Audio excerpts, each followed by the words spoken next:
Mas vamos lá. Tu não és um Deus que tenha prazer na injustiça. Bom, contigo o mal não pode habitar. Se o mal não pode habitar, eu formo a luz, eu crio as trevas, eu faço a paz, crio e pratico o mal.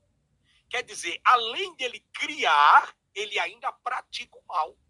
É por isso que quando você vê no Antigo Testamento, os hebreus, sabe, aterrorizados com os próprios mandamentos, daqueles 613 mandamentos que nós estamos trazendo aqui para vocês, né? Aterrorizado com várias pragas mandadas por esse Deus. Porque para aquele povo o diabo não existe. O diabo é uma invenção desse povo da Igreja Católica. Então, eu formo a luz, eu crio as trevas, eu faço a paz e crio e pratico o mal. Eu, Senhor, faço todas essas coisas. Mudando a tela, próximo quadro, preste atenção mais aqui, que você vai aprender juntamente com a gente aí. Vamos lá. Obrigado você que tem interesse por esse trabalho, por esse canal, tá bom? Poucas pessoas que estamos aqui, mas pelo menos são pessoas que têm interesse em aprender sobre essas questões da Bíblia. Muito obrigado por você estar aqui comigo. Tu não és um Deus que tenha prazer na injustiça. Contigo o mal não podes habitar. Agora veja Números, aqui embaixo, ó, capítulo de número 21, versículo 4 ao versículo 9. Então o Senhor enviou serpentes venenosas que morderam o povo e muitos morreram. Quer dizer, você está vendo a contradição? Você está vendo o que diz a Bíblia? Você está vendo que aqui no Salmos capítulo 5, versículo 4 está dizendo que Deus não é injusto e que o mal não habita com ele? Se o mal não habita com ele, nós lemos Isaías no capítulo 45, 7, que ele faz e pratica, porque o mal está com ele. E é tanto que ele pratica o mal, que em Números capítulo 21, versículo 4 ao 9, está provando categoricamente que esse Deus é aquele que realmente pratica o mal. Então o Senhor enviou serpentes venenosas que morderam o povo e muitos morreram. Por quê? Por que mandou? Porque simplesmente aquelas pessoas, ao saírem do Egito, estavam passando fome e necessidade, brigaram com Moisés. Moisés é um líder. Pô, Moisés, você nos tirou da terra do Egito. Por mais que nós estávamos ali aprisionados, escravos, nós pelo menos tínhamos o que comer, nós tínhamos o que vestir, nós tínhamos a nossa casa, tínhamos nossos dias de glória, de festas. O faraó deixava, mas a gente trabalhava, Moisés. Correto? Agora, veja que nessa situação, o Deus bíblico manda as serpentes. Por que ele manda? Porque ele pratica o mal. Então, o que o salmista está dizendo é exatamente uma contradição do que está escrito no Números, no capítulo 21, versículo 4 a 9. Por que o povo foi mordido por serpente? Porque estava pedindo comida. Pedindo comida, o povo estava com fome, criança chorando, o sol escaldante. Está me entendendo? Um Deus que abriu o mar vermelho e fez um monte de coisa. Será que ele se esqueceu que a demandada de gente, que aquela quantidade de pessoas, como você vê, por exemplo, um monte de gente fugindo da Ucrânia por causa do conflito da Rússia com eles? Você está me entendendo? As pessoas estão com fome.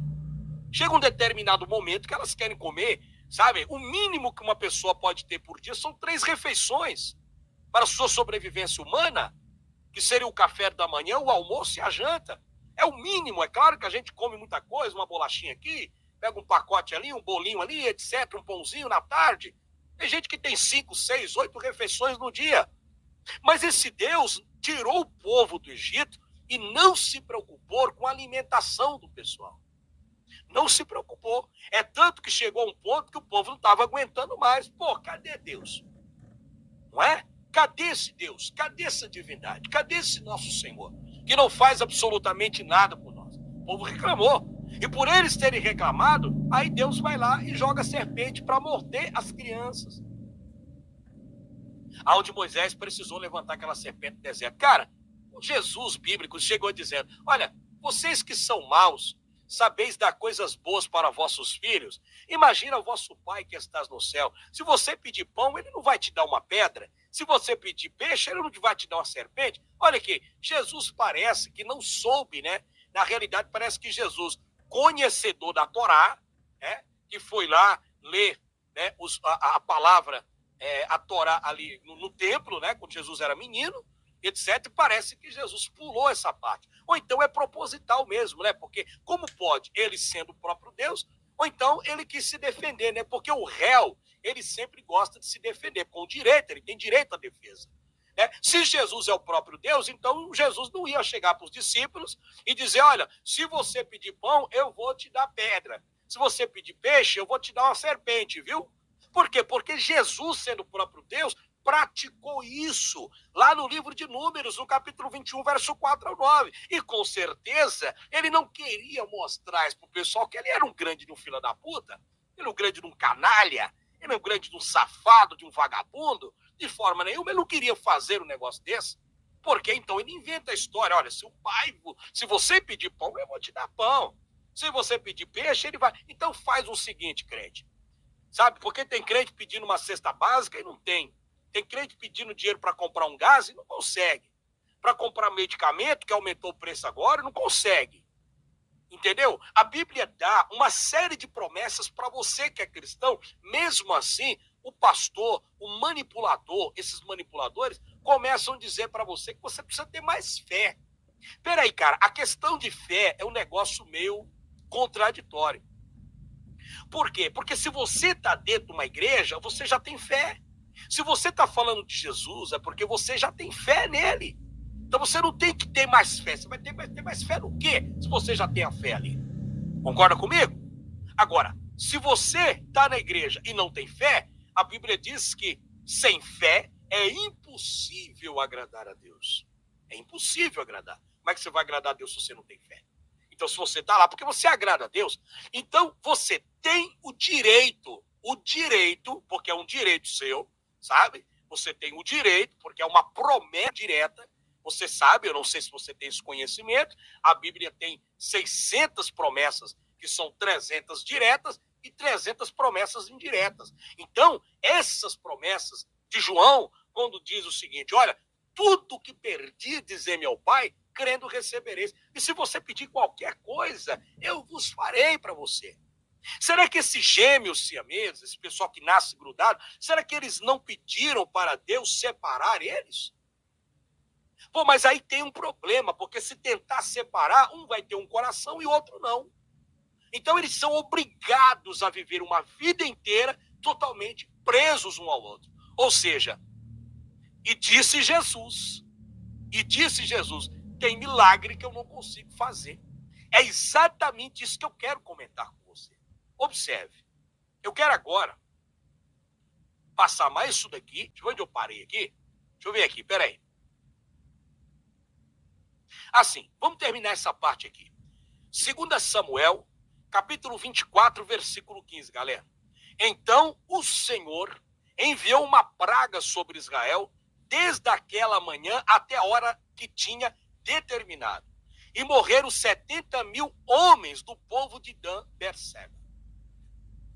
Isso mostrando que é contraditório. Por que eu coloquei o 2 Samuel, capítulo 24, versículo 15? Porque o 2 Samuel é uma contradição também do Salmos, capítulo 5, versículo 4, como Números, capítulo 21, versículo 4 ou 6. Vocês estão vendo como o negócio, que a contradição bíblica não é apenas um versículo no texto, são vários. Então, os Salmos o que diz? Contigo o mal não pode habitar. Como é que o mal não habita?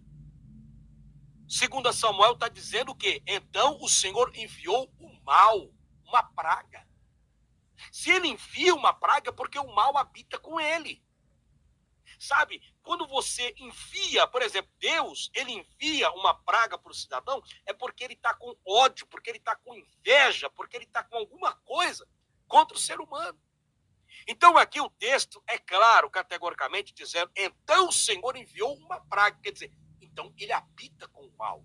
Se ele envia uma praga para o povo, é porque ele é a própria essência do mal.